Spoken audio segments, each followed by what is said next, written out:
శ్రీ గురుభ్యో నమః. శ్రీ మహాగణాధిపతయే నమః. శ్రీమాత్రే నమః. లక్ష్మీం క్షీరసముద్రరాజతనయాం శ్రీరంగధామేశ్వరీం దాసీభూత సమస్తదేవవనితాం లోకైకదీపాంకురాం శ్రీమన్మందకటాక్షలబ్ధ విభవ బ్రహ్మేంద్ర గంగాధరాం త్వాం త్రైలోక్యకుటుంబినీం సరసిజాం వందే ముకుంద ప్రియాం. శ్రీ మహాలక్ష్మీ నమః. దీపావళి అనగానే మహాలక్ష్మీదేవిని పూజించటం ఆసేతు హిమాచలం మనకి కనపడుతూ ఉంటుంది. భారతీయులందరూ భరతఖండంలోనే కాక ఎక్కడ ఉన్నా చాలా వైభవంగా జరుపుకునేటటువంటి పండుగ దీపావళి. ఎక్కడ ఉన్నా భూమండలం మీదే అనుకుంటున్నారేమో, స్వర్గలోకవాసులు దీనిని అద్భుతంగా ఈ పండుగని జరుపుకుంటారు అని మనకి పురాణాలు తెలియచెప్తున్నాయి. అంతేకాదు ఇది పితృలోకవాసులకు సంబంధించినటువంటి పండుగ అని కూడా మనకి శాస్త్రాలు తెలియచేస్తూ ఉన్నాయి. అంటే ఇది ముల్లోకాల వారికి సంబంధించినటువంటి పండుగ. అంతేకాదు ఇది 3 యుగాల చరిత్రని మన కళ్ళ ముందు ఉంచేటటువంటి పండుగ. ఏమిటి 3 యుగాల చరిత్ర అంటే, మనం దీపావళి అనేటటువంటి పండుగని నిర్వర్తించుకోవడానికి కారణం నరకాసుర వధ అంటాం. నరక చతుర్దశి నాడు, అంటే ఆశ్వయుజ కృష్ణ చతుర్దశి అమావాస్యకి ముందు ఉండేటటువంటి రోజు, ఆనాడు నరకాసురుణ్ణి సత్యభామా సమేతుడై వెళ్ళి శ్రీకృష్ణుడు సంహరించాడు. అందువల్ల భూలోకంలోనే నరకాన్ని చూపించినటువంటి వాడు నరకుడు. అటువంటి నరకుడు చనిపోయినటువంటి రోజునే నరక చతుర్దశిగా భావించి ఆ మర్నాడందరూ పండగ చేసుకున్నారు అంటారు. ఈ నరకుడు కృతయుగం చివరలో ఆవిర్భవించినటువంటి వాడుగా మనకి కొన్ని పురాణాల ఆధారంగా తెలుస్తోంది. ఎవరు అంటే, హిరణ్యాక్షుణ్ణి సంహరించిన తరువాత వరాహ రూపంలో ఉన్నటువంటి శ్రీ మహావిష్ణువుకి భూదేవికి జన్మించినటువంటి వాడు నరకాసురుడు. త్రేతాయుగమంతా ఉన్నాడు, పైగా జనకుని శిక్షణలో పెరిగాడని మనకు కొన్ని పురాణాల ఆధారంగా తెలుస్తుంది. ఆ తరువాత ద్వాపరయుగం చివరిలో శ్రీకృష్ణుడి చేతిలో మరణాన్ని పొందాడు. కృతయుగంలో వాడు తల్లి గర్భంలో పడినటువంటి సమయం సరైనటువంటిది కాదు గనక అందరినీ బాధించేవాడు పుడతాడు అని దేవతలు భూదేవి గర్భంలో నుండి శిశువు బయటికి రాకుండా చూశారట.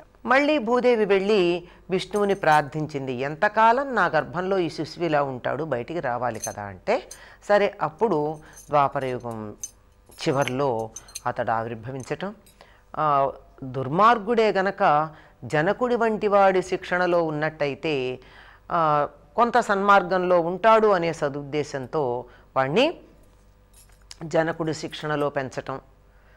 అతడు యుక్త వయస్కుడు అయిన తరువాత విష్ణువు అతడికి ప్రాగ్జ్యోతిష పురాన్ని రాజధానిగా చేసి కామరూపాన్ని, అంటే ప్రస్తుతం ఉన్నటువంటి అస్సాం అని చెప్తూ ఉంటామే, ఆ రాజ్యాన్ని పరిపాలించుకోమని చెప్పినట్టు చాలా కాలం సత్ప్రవర్తనతోనే ఉన్నటువంటి వాడు ఆ తరువాత బాణాసురుడి యొక్క స్నేహంతో అతడు ఇటు వామాచారం వైపుకు వెళ్ళి ఆ పద్ధతిలో ఆరాధన చేయడం అన్నది తమో గుణాన్ని ప్రేరేపిస్తుంది గనక ఇతడికి అంతరాంతరాలలో ఉన్నటువంటి తమోగుణం ప్రేరేపించబడి తను కలకాలం జీవించి ఉండాలి గనక తత్సంబంధమైనటువంటి వామాచార క్రియలు చేయడం మొదలుపెట్టి, అందుకోసం ఒక్కసారిగా బలి ఇవ్వడం కోసం రాజకుమారులని రాజకుమార్తెలని తెచ్చి తన చెరసాలలో బంధించి ఉంచాడు. ఎక్కడ ఎవరు ఉన్నారో తెలుసుకుంటాడేమో అని భయపడి ఎవ్వరూ కూడా పగటిపూట ఇళ్లల్లోంచి బయటకు వచ్చేవారు కాదట. రాత్రిళ్ళు రాక్షసులకి శక్తి ఎక్కువ గనక కనుక్కుంటారని భయపడి దీపాలు వెలిగించుకునేవారు కాదట. ఎప్పుడైతే వాడు చనిపోయాడో అప్పుడు దీపాలు వెలిగించుకున్నారు గనక ఒకటి కాదు, ఇంతకాలం దీపాలు వెలిగించుకునే వాళ్ళు అనేకం వెలిగించుకునేటప్పటికీ ఆనందంతో ఎన్నో దీపాలు వెలిగించారు. ఆ దీపాలు వెలిగించిన రోజు గనక దీపావళి అంటాం. అంటే వెలిగిపోయే అమావాస్య దీపావళి. ఆనాడు అమావాస్య చిమ్మ చీకటి, పైగా శరదృతువులో వెన్నెల ఎంత బాగా ఉంటుందో చీకటి అంత దట్టంగా ఉంటుంది. అంత చీకట్లో ఇన్ని దీపాలు వెలిగించింది అని ఈ విధంగా 3 యుగాలకు సంబంధించింది ఉంది. అంతేకాకుండా ఒకానొక విశ్వాసం ఏమిటంటే, శ్రీరామచంద్రుడు రావణ సంహారం చేసి అయోధ్య నగరానికి తిరిగి రాగానే ఆ వస్తుంటే రాముడికి ఆహ్వానం పలకడానికి ఆవునేతితో దీపాల వరుసలు వెలిగించి అయోధ్య నగరం అంతా దేదీప్యమానంగా వెలిగిపోయేటట్టుగా ఆయనకి దీపాలతో స్వాగతం చెప్పారట. అందువల్ల అప్పటి నుండి ప్రతి సంవత్సరం కూడా ఆ రోజున దీపాలు వెలిగించటం అలవాటైంది. ఆ తరువాత ఎందుకంటే హనుమంతుడు సీతా దర్శనం చేసిందే మార్గశిర మాసంలో అయినప్పుడు, ఆ తరువాత కదా కొద్ది రోజుల్లో యుద్ధం చేసి వెనక్కి రావడం అదంతా జరిగింది. అందువల్ల ఇది ఒక విశ్వాసంగా మనం పరిగణించవలసి ఉంటుంది, లేదా ఇది మన్వంతరానికి సంబంధించిన విషయంగా కూడా చెప్పుకోవచ్చు. ఏది ఏమైనా ఇది రామరాజ్యానికి, రాముడి పునరాగమనానికి సంకేతంగా ఈ దీపావళి నాడు ఆవునేతి దీపాలు వెలిగించడం ఉన్నది. ఇది పౌరాణికమైనటువంటి ఇతివృత్తాలైతే, ఇక చారిత్రకంగా కూడా మనం చూసినట్టయితే విక్రమాదిత్యుడు 30 లక్షల మంది శకులని హూణులని భరతఖండం నుంచి తరిమేసినటువంటి రోజు ఈ ఆశ్వయుజ కృష్ణ అమావాస్య. కృష్ణ అనక్కర్లేదు, ఆశ్వయుజ అమావాస్య అంటే చివరి రోజు అదే. అందువల్ల మళ్ళీ సనాతన ధర్మ పునఃప్రతిష్టాపన జరిగినటువంటి రోజు గనక అక్కడి నుంచి ఒక విక్రమార్క యుగం ప్రారంభమైంది. ఇప్పటికి కూడా మనకు ఉత్తర దేశంలో కొన్ని సంప్రదాయాల వారు విక్రమ్ సంవత్ అన్నటువంటి పేరుతో మనకి ఆ యుగాన్ని అక్కడి నుంచే లెక్క కట్టడం ఉంది. వారి లెక్క ప్రకారం నూతన సంవత్సరాది అప్పుడే. అది మనకి చాలా సందర్భాల్లో కనపడుతూనే ఉంటుంది. ఏమిటి అంటే, వారు వ్యాపారస్తులందరూ పాత లెక్కల పుస్తకాలని పక్కకు పెట్టి దీపావళి నాడు కొత్త లెక్కల పుస్తకాలు మొదలు పెడతారు. వాళ్ళ లెక్క ప్రకారం అది కొత్త సంవత్సరం. ఈ రకంగానే కాకుండా ఇది జైనులకి కూడా చాలా ప్రధానమైనదిగా చెప్పబడుతూ ఉంటుంది. అంటే వారి గురువుల్లో ఒకరికి జ్ఞానోదయమైనటువంటి రోజు దీపావళి అమావాస్యని. సిక్కులకి కూడా ఇది పరమ పవిత్రమైంది. సిక్కుల గురువు హర్గోబింద్ సింగ్ని జహంగీరు చెరసాలలో పెట్టి మొత్తానికి ఆయన ఎందుకో విడుదల చేద్దామనుకున్నాడు. విడుదల చేద్దామంటే ఆయన నేనొక్కడిని విడుదల అవ్వడానికి ఒప్పుకోను, నాతో పాటుగా ఎవరెవరైతే నా అనుయాయులందరినీ మీరు చెరసాలలో పెట్టారో అందరినీ ఒక్కసారిగా విడుదల చేస్తేనే నేను బయటకు వస్తాను అన్నాడు. సరే, మొత్తానికి ఆయన త్యాగబుద్ధికి సంతోషించి విడుదల చేసింది కూడా ఈ అమావాస్య నాడే. అందువల్ల సిక్కులు దీన్ని త్యాగానికి ప్రతిరూపంగా భావించుకుని తమ గురువు యొక్క త్యాగానికి సంకేతంగా దీపాలు వెలిగించుకుని దీపావళిని చాలా ఘనంగా నిర్వర్తించుకుంటూ ఉంటారు. అదేవిధంగా బౌద్ధులకి కూడా ఇది పరమ పవిత్రమైనటువంటి దినంగా పరిగణించబడుతుంది. ఇలా భూలోకవాసులందరూ ఆనందంగా ఉండడమే కాదండి, స్వర్గలోకవాసులకు కూడా ఆనందమే దీపావళి అంటే. ఎందుకు అంటే, ఒక సందర్భంలో దుర్వాసుడికి కోపం వచ్చి, అందరికీ తెలిసినటువంటి ఇతివృత్తమే, ఆయన తెచ్చి తన మెడలో ఉన్నటువంటి మాల ఇంద్రుడికి ఇస్తే, ఒకరు వేసుకున్న మాల నేను వేసుకోవడం ఏమిటి అని చెప్పి దాన్ని తన ఏనుగుకి వేయడం, అదేమో మీద ఏదో ఉందనుకుని ఇట్లా అంటే కింద పడి అది దాని కాలి కింద పడి తొక్కబడడం, అది తెలిసి చేసిన పని కాదు కనుక దానికి ఎటువంటి పాపం రాలేదు. ఎప్పుడైతే అలా జరిగిందో దుర్వాసుడికి కోపం వచ్చి శపించటం వల్ల స్వర్గలక్ష్మి స్వర్గాన్ని వదిలి వెళ్ళిపోయింది. దాంతో దేవతలందరూ కళాహీనులైపోయారు. ఇంద్రుడు కూడా ఇటువంటి లక్ష్మి అంటే కళ కదా, అదేం లేకుండా ఉంటే మళ్ళీ ఎట్లా అని ప్రార్థిస్తే ఆవిడకి కోపం వచ్చి అలిగి, ఎందుకంటే ఆవిడ ఉంటానని చెప్పినటువంటి చోట్లలో ఒకటి పూలు, ఏనుగు కుంభస్థలం, దీపాలు ఇలా ఉన్నాయి కదా, మరి అటువంటి పూలని ఆయన అవమానం చేస్తే తనను అవమానం చేసినట్టే కదా. అందువల్ల వెళ్ళి అవమాన భారం భరించలేక సముద్రంలో దాక్కుంది. ఏదైనా అటువంటి శాపం పొందిన తర్వాత శాపం పోవాలి అని చెప్పి శపించిన వాళ్ళని ప్రార్థించడం జరుగుతుంది. తప్పు చేసిన వాళ్ళకి అదే పని కదండి, తప్పులు చేయడం మా వంతు, దాన్ని క్షమించటం మీ వంతు అని ప్రార్థిస్తారు. అలా ప్రార్థన చేస్తే ఎప్పుడైతే లక్ష్మీదేవి సముద్రంలో నుండి వెలువడి విష్ణువుని చేరుకుంటుందో అప్పుడు మళ్ళీ మీ లక్ష్మి మీకు వస్తుంది అని చెప్పి ఆయన శాప అవసానాన్ని తెలియచెప్పడం జరిగింది. అలా చెప్పినందువల్ల దేవతలు ఎదురు చూస్తూ ఉన్నారు. తరువాత కొంతకాలానికి అమృతం కోసమని చెప్పి పాల సముద్రాన్ని మధిస్తే అందులో నుండి లక్ష్మీదేవి ఆవిర్భవించింది. ఎప్పుడైతే లక్ష్మి ఆవిర్భవించిందో ఆవిర్భవించిన రోజునే కదా వెంటనే అక్కడికక్కడ విష్ణువుని ఆవిడ వరించింది. విష్ణువుని లక్ష్మి చేరుకోగానే స్వర్గంలో దేవతలందరికీ ఆ లక్ష్మి స్వర్గలక్ష్మి వాళ్ళందరిని అనుగ్రహించడం జరిగింది. ఇంద్రుడికి కాంతి వచ్చింది, దేవతలందరూ శోభ పొందారు, చక్కగా ఉంది. అందువల్ల దేవతలు కూడా ప్రతి ఆశ్వయుజ కృష్ణ అమావాస్య నాడు దీపావళి జరుపుకుంటారట. ఆనందోత్సాహాలకి సంకేతం దీపాలు వెలిగించటం. ఇట్లా స్వర్గలోకవాసులే కాదండి, ఇది పితృలోకాలకు సంబంధించినటువంటి ఒకానొక పర్వంగా కూడా మనం చెప్తూ ఉంటారు. దీపావళికి ముందు రోజు నరక చతుర్దశి వేసి అంతకు ముందున్నటువంటి రోజును ధనత్రయోదశి అంటారు. దాన్ని మనం ఈనాడు ధన్తేరాస్ అంటున్నాం. ధన్వంతరి ఆవిర్భవించినటువంటి దినంగా కూడా చెప్పబడుతూ ఉంటుంది. ఆ ధన్వంతరి అన్నవాడు దేవవైద్యుడు. ఆయన ఆవిర్భవించినటువంటి రోజు ధనత్రయోదశి. మరి ధనత్రయోదశి అంటే ధన్వంతరి ఆవిర్భవించిందని కదా. అన్నిటికన్నా గొప్ప ధనం ఆయువు. ఆయువు ఉంటే కదా మనకున్న అన్ని రకాలైనటువంటి భోగాలను అనుభవించడానికి వీలయ్యేది. కనుక అదనే ఉద్దేశమా లేక సమస్తమైన సంపదలు ఆ వెంటనే లక్ష్మి ఆవిర్భవించటమనా, మొత్తానికి ఏదైనా ధనత్రయోదశి అంటూ ఉంటాం. ఆ ధనత్రయోదశి నాడు సంధ్యా సమయంలో ఇంటి ముందు దీపాలు పెడతారు, గుమ్మానికి అటు ఇటు వీధివాకిల దగ్గర. వాటికి యమదీపాలు అని పేరు. అంటే యముడు అంటే ఎవరో మనకు అది తెలుసు. అలాగే నరక చతుర్దశి రోజున తెల్లవారుజామునే అభ్యంగన స్నానం చేస్తూ యమ తర్పణాలు ఇస్తారు. యమాయ మృత్యవే ధర్మరాజాయ మృత్యవే చాంతకాయ చ అంటూ ఆయన్ని ప్రార్థించి తర్పణాలు ఇస్తారు యముడికి. యముడికి తర్పణాలు ఇస్తున్నారంటే అర్థం ఏమిటి? పితృలోకానికి సంబంధించినటువంటి ఒకానొక క్రియనే కదా. బాగా తెలిసినటువంటి పెద్దలు దీపావళి నాడు కూడా పితృదేవతలకి తర్పణాధికాలు ఇచ్చే పద్ధతి ఉంది, ఇప్పటికి కూడా ఉంది. కనుక ఇది పితృదేవతలకి సంబంధించిందని కూడా మనం బాగా చెప్పుకోవడం ఉంది. ఎందుకంటే ఇక తరువాత కొద్ది రోజులలో దక్షిణాయనం పూర్తయిపోతుంది. దక్షిణాయనం పూర్తవంగానే పితృదేవతలు తమ లోకాలకి తిరిగి వెడతారు గనక వాళ్ళకి తర్పణాలు ఇవ్వడం ఉంది.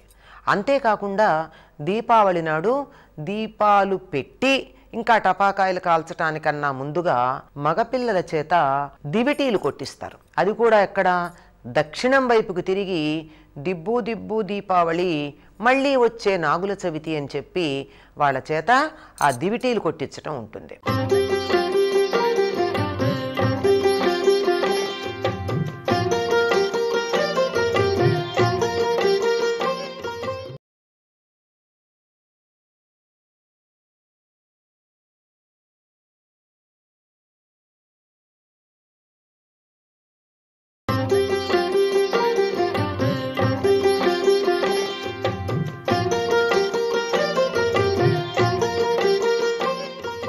గోగు పుల్లలకి ఇంతంత పెద్ద పెద్ద ఒత్తులు నూనెలో వేసి నానబెట్టి, ఆ నానబెట్టినటువంటి ఒత్తులు పెద్దవి ఇలా గోగు పుల్లలకి కట్టి వాటికి దీపం వెలిగించి పిల్లల చేతి ఇట్లా కొట్టిస్తారు. కొట్టించి వాటిని అవతల పారేయిస్తారు. అవతల పడేసిన తర్వాత వచ్చి పిల్లలు కాళ్ళు చేతులు కడుక్కుంటారు. కాళ్ళు చేతులు కడుక్కున్న తర్వాత అంటే పూర్వకాలం మరి బొగ్గులు పిడకలు ఉండేవి. మంచి నిప్పు తయారు చేసి దాని మీద ఇంత గుగ్గిలం సాంబ్రాణి లాంటివి వేసి అప్పుడు మిఠాయి తిని ఆ తరువాత టపాకాయలు కాలుస్తారు. మరి కాళ్ళు చేతులు కడుక్కున్నారంటే అర్థం ఏమిటి? దక్షిణ దిక్కుకి తిరిగి కొట్టారని అర్థం ఏమిటి? అంతేకాకుండా ఏమంటారు? దిబ్బు దిబ్బు దీపావళి మళ్ళీ వచ్చే నాగుల చవితి అంటున్నారు. అంటే నాగుల చవితికి కూడా సంబంధం ఉంది ఇక్కడ. ఈ నాగుల చవితి పితృదేవతాత్మకమైనటువంటిది. సంతానం కావాలనుకున్నటువంటి వాళ్ళకి నాగుల చవితి నాడు చేసేటటువంటి కార్యకలాపాలు సహకరిస్తాయి, ఇవన్నీ అనుకుంటాం కదా. అంటే ఇది పితృదేవతలకు కూడా సంబంధించింది. అంటే 3 లోకాలకి సంబంధించింది, 3 యుగాలకి సంబంధించింది. ఈనాటి చరిత్రలో కూడా మనకి దీనికి సంబంధించి నిన్న మొన్నకి సంబంధించిన విషయాలు కూడా ఉన్నాయి. లోకంలో మనం మామూలుగా అమావాస్య అంటే అంత పవిత్రమైంది కాదేమో అనుకుంటాము. కానీ ఎన్ని శుభకార్యాలు ఈ అమావాస్య నాడు జరిగాయో చూసినట్టయితే పరమ శుభప్రదమైనటువంటి అమావాస్యగా మనకి కనపడుతూ ఉంటుంది. ఇలా ఇంతమందితో ఇలా నిర్వర్తించుకునేటటువంటి ఈ దీపావళి 5 రోజులకి విస్తరించినటువంటి పండుగ. దక్షిణ దేశంలో మనం సాధారణంగా నరక చతుర్దశి దీపావళి చేస్తాం. మహా అయితే మర్నాడు గోవర్ధన పూజ చేసేటటువంటి వాళ్ళు కొంతమంది కనపడతారు. కానీ దాన్ని బలిపాడ్యమని కూడా అంటారు. ఈ 5 రోజులు ఏమిటయ్యా అంటే ఇందాక చెప్పుకున్నట్టు పాల సముద్రంలో నుండి ధన్వంతరి ఆవిర్భవించినటువంటిది కనుక ధన్వంతరి, ధనత్రయోదశి. నిజానికి ధనత్రయోదశి అంటే ధన్వంతరికి సంబంధించింది, కానీ మనం ఎందుకనో ఆ రోజు బంగారం కొనాలి లాంటి నమ్మకాలు ఆధునిక కాలంలో కొత్తగా వచ్చాయి, వ్యాప్తి కూడా చెందుతున్నాయి. ఆ తరువాత నరక చతుర్దశి. ఈ నరక చతుర్దశి నాడే సత్యభామా సహితుడైనటువంటి కృష్ణుడు నరకాసురుని సంహరించాడు. అంటే నరకాసురుడు బాధ పెడుతున్నాడు, మమ్మల్ని రక్షించండి అని అందరూ అడిగినప్పుడు శ్రీకృష్ణుడు తాను బయలుదేరి వెడుతూ మనస్సులో గరుత్మంతుడిని తలుచుకుంటే ఆయన వచ్చి అక్కడ నిలబడ్డాడు. ఆయన అలా వెడుతున్నప్పుడు సత్యభామ అంది, నేను కూడా వస్తాను, యుద్ధం చూస్తాను, చూసి వచ్చి అంతఃపురంలో వారందరికీ ట అని కాకుండా ఇలా జరిగింది నేను చూశాను అని ప్రత్యక్ష సాక్షిగా మీ పరాక్రమాన్ని గురించి వాళ్ళందరికీ తెలియచెప్తాను, వస్తానని చాలా బతిమాలితే, ఏ బొమ్మల పెళ్ళిళ్ళు అనుకుంటున్నావా, ఆటలు అనుకుంటున్నావా అని చాలా మాటలంటాడు. ఏం లేదు, నాకు యుద్ధ విద్యలు తెలుసు, నేను వస్తానని చాలా కుతూహలం అని చెప్పి ఆవిడ బయలుదేరింది, తీసుకుని వెళ్ళాడు. ముందర కాపలాగా ఉన్న మురాసురుణ్ణి 80,000 మంది రాక్షసుల్ని సంహరించాడు. ఆ తర్వాత నరకుడే వచ్చాడు. నరకుడుతో యుద్ధం చేస్తూ ఉన్నప్పుడు ఒక్క బాణానికి ఈయన కొద్దిగా సొమ్మసిల్లాడు. నువ్వెప్పుడు అంటావు కదా యుద్ధం చేస్తానని, నీ సరదా తీర్చుకో అని చెప్పి ఈ విల్లందుకొమ్మ అని చెప్పి విల్లందిస్తాడు. ఆవిడ అటు యుద్ధం చేస్తూ నరకాసురుణ్ణి నిలవరిస్తూ ఇటుపక్క భర్తకి సంతోషాన్ని కలిగిస్తూ ఆయన వంక చూస్తూ ఆయనకి సేద తీరుస్తూ అటుపక్క క్రూరమైనటువంటి చూపులు, ఇటుపక్క ప్రేమమయమైనటువంటి చూపులు, అలా రెండుటిని ఒకేసారి ఆ విధంగా చేసి వేణింజొల్లెమ పెట్టి సంఘటత నీవి బంధయ్యై పాణింబయ్యద చొక్కనొత్తి అని అద్భుతంగా వర్ణిస్తారు అక్కడ ఉన్నటువంటి సత్యభామాదేవి యొక్క రూపాన్ని పోతనామాచ్యుల వారు. అలా యుద్ధం చేసి కొంచెం సేపు అతన్ని నిలవరిస్తే ఈ లోపల కృష్ణుడు తేరుకున్నాడు. తేరుకుని నరకాసురుణ్ణి చక్రాయుధంతో సంహరించటం జరిగింది. ఆ తేజస్సు వచ్చి ఈయనలో లీనం కావడం కూడా జరిగింది. ఇది జరిగింది ఆశ్వయుజ కృష్ణ చతుర్దశి. ఈ వార్త తెలిసి లోకంలో అందరూ అమావాస్య నాడు దీపాలు పెట్టుకుని సంతోషాన్ని వ్యక్తం చేసుకున్నారు. ఈ సందర్భంలోనే ఇంకా ఎంతమందికి భూలోకంలో ఉన్న రాజులందరికీ కూడా ఆనందం కలిగి దీపావళి చేసుకున్నారు. ఎట్లా అంటే ఈ నరకాసురుడు తన చెరసాలలో బంధించినటువంటి వేలాది మంది రాజకుమారులు, 16,100 మంది రాజకుమార్తెలు చెరసాల నుండి విముక్తమైన తరువాత రాజకుమారులు తమ రాజ్యాలకు వెళ్ళిపోయారు. వాళ్లకు కొంత ధనాన్ని వాళ్ళకిస్తే వాళ్ళు మేము పెడతామన్నారు. ఈ రాజకుమార్తెలు ఉన్నారే, ఈ ధనమంతా రాజకుమార్తెలకిచ్చి మీ రాజ్యాలకు వెళ్ళమంటే వాళ్ళంతా మమ్మల్ని చెర విడిపించటం కాదు, కన్నెచెర కూడా నువ్వే విడిపించమని ప్రార్థిస్తే ఆ సంగతి తర్వాత చూద్దామని వాళ్ళందరినీ ఈ ధనాలని ఓడల్లో ఎక్కించి ద్వారకా నగరానికి పంపించి దేవకీదేవి అంతఃపురంలో ఉంచి సత్యభామ, దేవకీదేవి ఇత్యాదులందరూ అంగీకరించాక అందరినీ ఒక్క ముహూర్తంలో ఆయన వివాహం చేసుకున్నాడు. అందువల్ల వాళ్ళందరూ కూడా ఆనందించి వాళ్ళ జీవితాల్లో కూడా వెలుగులు నిండే. ఇలా అన్ని చోట్ల వెలుగులు నింపేటటువంటి ఈ పండగ. మర్నాడు దీనిని గోవర్ధన పూజ లేక బలిపాడ్యమే 2 ప్రత్యేకమైనటువంటి కార్యక్రమాలు నిర్వర్తిస్తారు. గోవర్ధన పూజ అంటే కృష్ణుడు గోవర్ధన పర్వతాన్ని ఎత్తినటువంటి రోజు అని చెప్పి ఆనాడు అన్నకూటోత్సవం, గోవర్ధన పూజ ఇత్యాదులన్నీ చేయడం జరుగుతుంది.